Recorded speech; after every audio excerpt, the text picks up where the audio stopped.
The different principles of ship's handling. Group 1.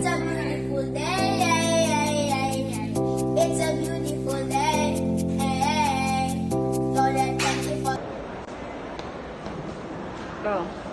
Good morning, everyone. So we are the Group 1, and the Group 1 includes Argawanon, Ator, Avila, Balani, Bituon, Carcueva, Caro, Katipay, Celerihia, Contapay, Cristuta, Datuin, and Davis.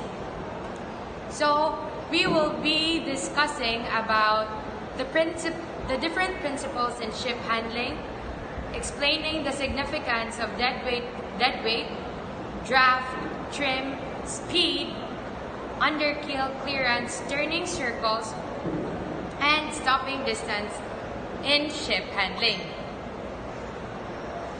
So what is ship handling and maneuvering? So according to Google, it is defined as the art of proper control of a ship while underway, especially in harbors, around docks and piers.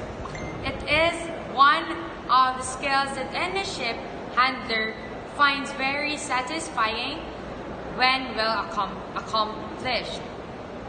So you can also learn how to maneuver a ship by reading books, joining discussions, undergoing computer-based training, or even by moving ship-shaped wooden blocks around a tabletop.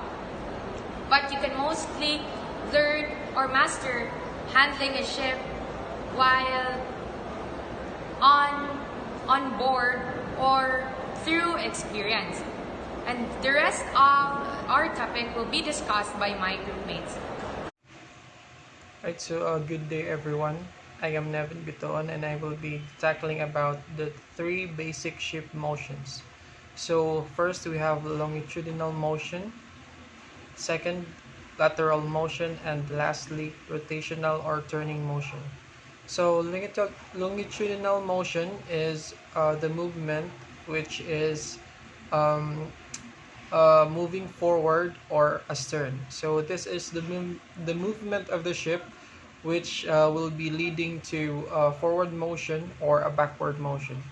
So next is lateral motion. So lateral motion is the motion which is going sideways or which is affected by particularly the waves of the sea in during a voyage or during anchoring.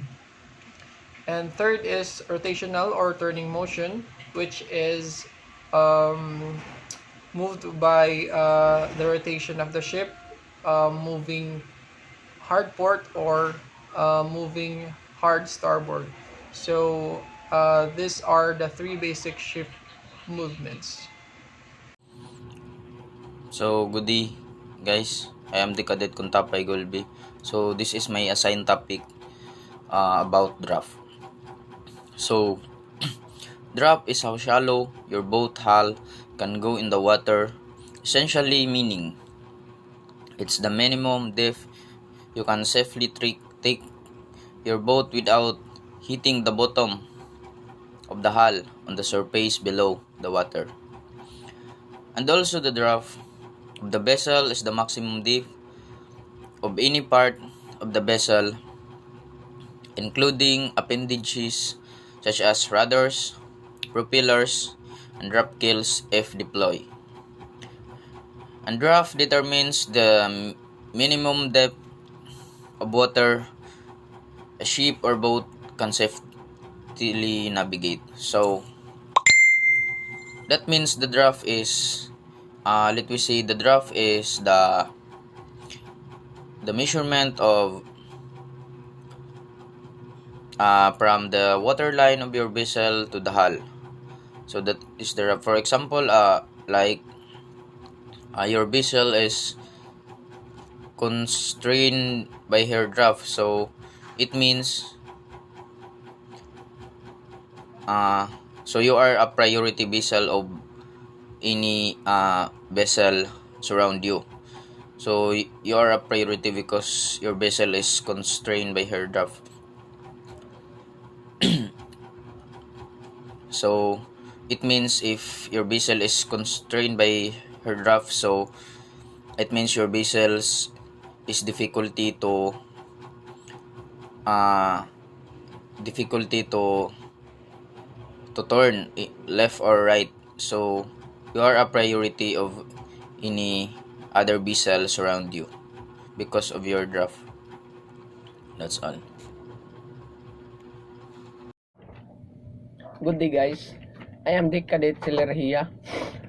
My topic is all about trim. So, what is trim?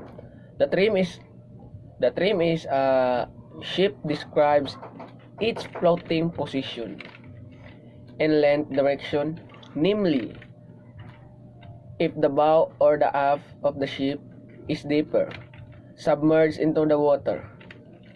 The trim can have a significant impact on a vessel's energy demand for propulsion during sailing.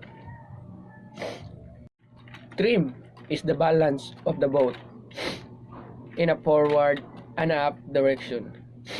Trim affects the vessel's handling and seakeeping characteristics. Factors that influence trim include distribution of the vessel load, angle of the motor leg, and speed of the vessels. So, what is the use of trimming to the ship's stability? Stability and seakeeping analysis was carried out when the ship is even keel condition, trimmed by the bow and trimmed by the stern, in a maximum and extreme condition. The result shows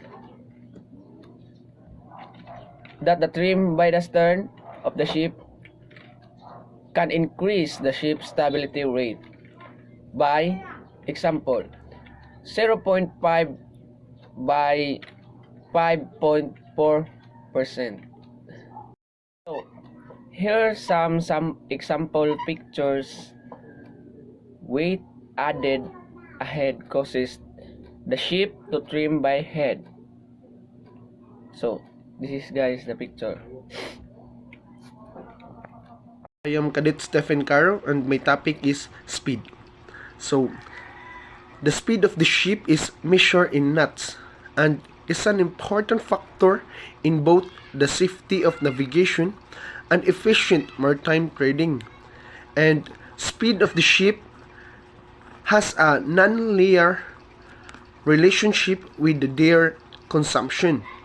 The ship which will go slower will have a fewer air emission than a ship going faster, and speed of the ship has an impact at both design level and operation level. That's all, and thank you. Underkeel clearance is the vertical distance between the lowest part of the ship's hull and the seabed. Maintaining a minimum UKC is essential for the safety of navigation. Static UKC is the minimum clearance available between the deepest point on a vessel that rests in still water and the bottom. The speed of vessel through water is of great importance when evaluating the effects of squat. Squat is approximately proportional to a square of the ship's speed through the water. Hence, having the speed reduces the squat effect only by a factor of 4. On full-form ships, the trimming effect of squat is to increase the forward thrust more than that aft, thus tending to trim a vessel by the head. Distance. Stopping distance is the distance which a ship will continue to move after action is taken to stop engines until the ship comes to rest. Stopping distance details may be provided for sea speed, harbor speed, half speed, and etc. It may be provided for loaded and light conditions, and forces that commonly constitute a change in a vessel's behavior while being maneuvered. These forces include winds, waves, current, tides, interactions between vessels, shallow water effects, and bank effects. The magnitude of the influence that these forces have on ship handling is dependent upon ship size, speed, and draft, and upon the condition of the sea. Accidents attributable to their influence occur from time to time. This article discusses these external forces under various conditions and the maneuvering capabilities of ships affected by them. Its purpose is to help in taking appropriate precautions to promote navigational reliability and safety. Turning circle. When a vessel is made to turn under continuous sail through 360 degree, it will follow roughly circular track called turning circle. The circle is the path of a ship pivot point as it executes 360 degree turn. In shallow water, the rate of a turn is likely to be decreased, so the vessel will have a larger turning circle. A turning circle is the radius of the circle about which a vehicle turns when steered. Its compact dimensions, excellent turning circle, and effortless handling combine to give exceptional maneuverability. So good day everyone, this is Decade Argawanon, and for today's video I'm going to discuss about deadweight. So what is deadweight? Deadweight is the actual amount of weight in tons that a vessel can carry when loaded to the maximum permissible draught. It includes fuel, fresh water, gear supplies, catch, and crew. So in addition, an increase in deadweight tonnage capacity can improve a ship's efficiency transport index, while also strengthening the efficiency performance index. So the same energy moves more cargo and thus improves EEOI performance, says Violaris.